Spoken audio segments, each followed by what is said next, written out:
kapitbahay. No? Si Tisay na malandutay.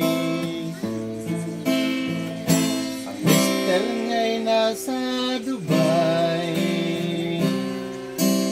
Kaya tigang na si Tisay. Inakit niya si tatay. Si tatay na may tululaway. Maganda, sexy, Tisay.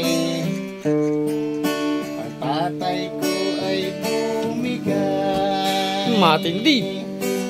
Si tatay wala lagi sa bahay. Nandun sa kapitbahay, sa bahay ni Madam Tisay.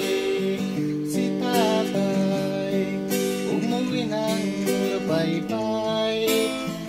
Nagtaka si nanay, wala nang brief ni tatay. Pagdating ng umaga, ang nanay ko ay nagduda. Ang tatay ko'y sinundan niya. Tama ang kanyang inala. Si tatay wala na naman sa bahay. Nandun sa kapitbahay, sa bahay ni Madam Tisay. Si tatay umuwi ng lupay-pay.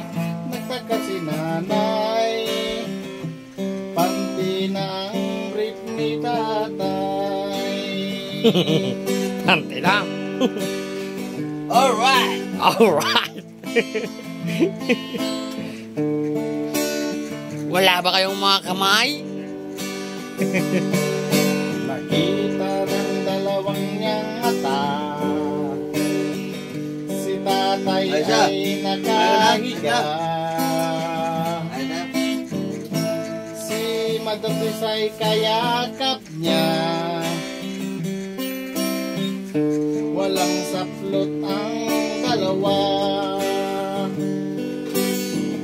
Sa galit ng aking nanay, nila si Madam Tisay. Gulat itong si tatay, sinipa ang atlon ni tatay. Sinipat daw. Sinampal si Aling Tisay. Tumakbo sila sa labas ng bahay. Nabul sila ng aking nanay. Tawa ng kapitbahay. Hawbot tubad si Aling Tisay. Si tatay wala na sa bahay. Dahil sa aking nanay, sa sementeryo na mahimlay. Alright. Ano ba yan?